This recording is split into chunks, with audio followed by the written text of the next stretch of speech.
I truly hope to inspire someone, to give someone faith and hope, and to make you understand that 3 days to the end of the year, 4 days to the end of the year is not too little for God to do something extraordinary in your life and for God to turn around that situation. And just so you know that no matter how bad you think it is, no matter how bad you think it is, things can still turn around for good. 2025 has been a very, very rough year for me. When I mean rough from all angles. But I'll be talking about three things in this video. So about 2 months ago, I was called that my mom had slumped. She stays in a different house, I stay in my house. And I kept thinking to myself, I didn't see this in the dream. Because usually when something is about to happen in my life, whether good or bad, something spectacular, something huge, God usually shows me in the dream. That's just my own thing with him. God has God speaking to all of us. So mine, it usually comes in a dream.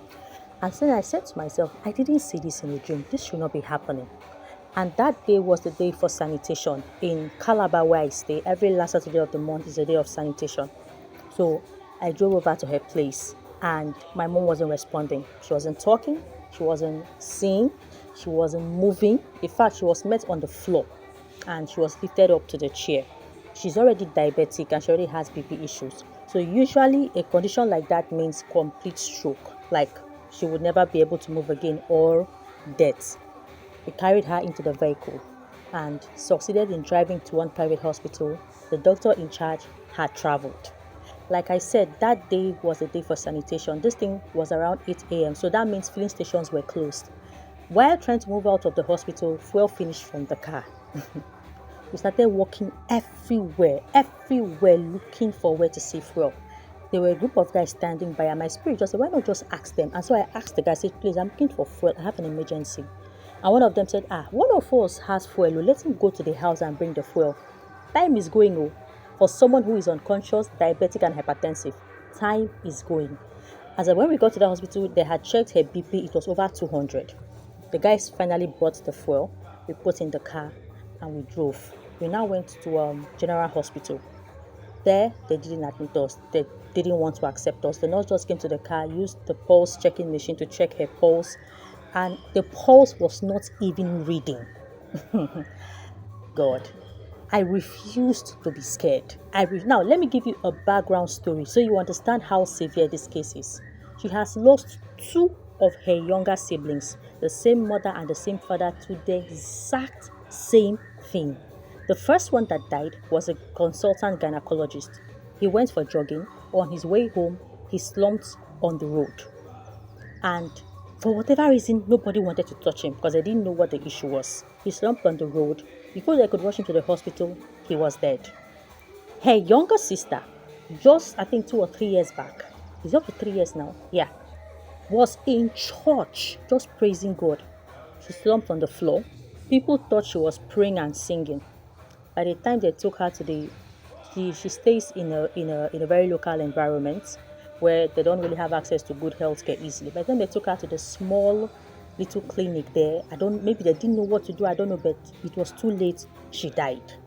So you can imagine what was playing in my head, that hey, so is this how I'm going to lose my mom? You see these patterns in families, but one thing I said to myself and I said to God is, it can't be my own portion, because I don't know who is hearing me, but you should understand this.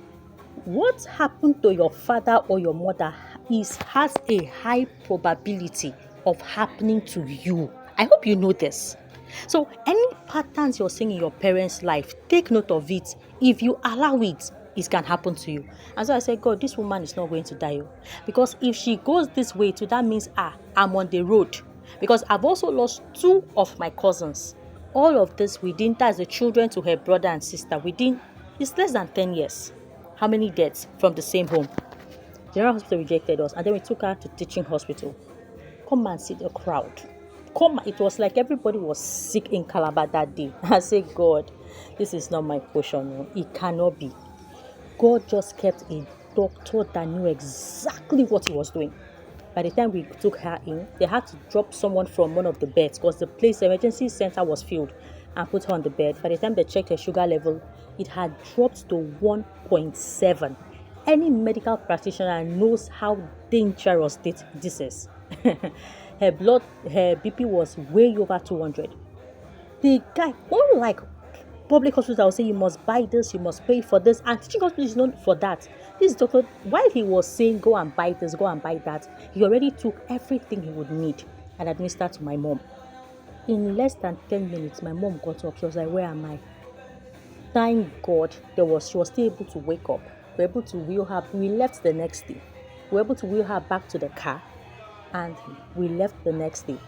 And she is walking slowly, but there is nothing like she cannot walk, she cannot move. It's God. Just when I thought that I was still thanking God for relieving me of that one, about a month later, today should make it 3 or 4 weeks, I was called that my father had also slumped. You know, the first thing that came to my mind, I said, God, if today I have a major breakthrough, won't people say I wanted to use my parents? This is how we accuse people falsely in this life. Oh, this is how we accuse people falsely. I sat down and I said, Jesus, my mom and my father are separated. They were married, they're separated. I now had to rush to where my father was. His own case happened in the night with the woman he's with. She took him round different hospitals, no space, because doctors were on strike. It was that period where doctors were on strike. She finally took him to a native place. I got there, I say, this man cannot stay in a native place, so it cannot happen. We had to move him to the hospital.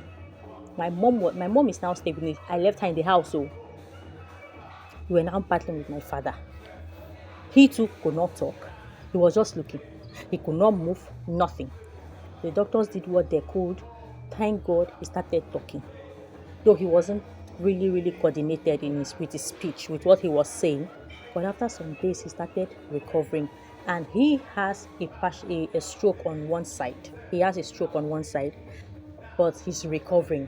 But the thing is, he's alive. He's well. I almost lost my both parents in less than a month. Hey God, I sit down and I say, I don't know what to say. Now, I already had some debts before that period. And so with everything that happened with my mom, the expenses, I had to go into more debts to be able to meet up. Right? So I was so much into debts. But when I was spending that money, I kept saying, God, one thing I know is that you will provide for me. And I said, God, I don't want to end this year in debts. Just about 2 or 3 weeks ago, a money I was not expecting. And this thing came from federal government. So you know that anything that has to do with federal government, you are not expecting because you don't know when it will come. Money I was not expecting from anywhere. As a matter of fact, the number linked to that account, the phone number linked to that account was no more in use. God touched one guy and he called and said, I know that you people, you're supposed to be a beneficiary of this money. Have you not gotten the alert? I said, I have not though. We have not gotten the alert.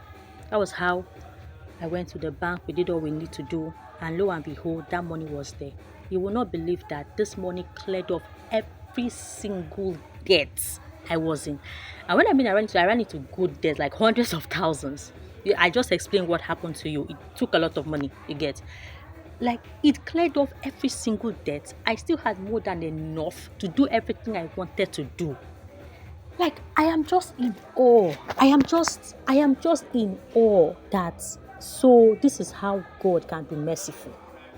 And I've got another major blessing came. And I don't want to talk about that one now. I want to talk about it in like a month's time. Because that is when it will be, should I say, matured. Like, this year could have been bad. Like, the way this year could have ended would have been terrible, but God just turned everything around for my good. And then added blessings to me. You get, to ease away the pains. I don't know what you're going through right now, but please, just know that, just trust in God. 2 days, 3 days, too much. Too much. You can still end this year without debts. You get. So I just want to say that please, don't give up on God like this. The God that showed me mercy, delivered my parents from debt, delivered me from debts, and just turned around my story and made sure that I know that major blessings are coming. Like I said, it's already there, but I just want to talk about it in a month's time.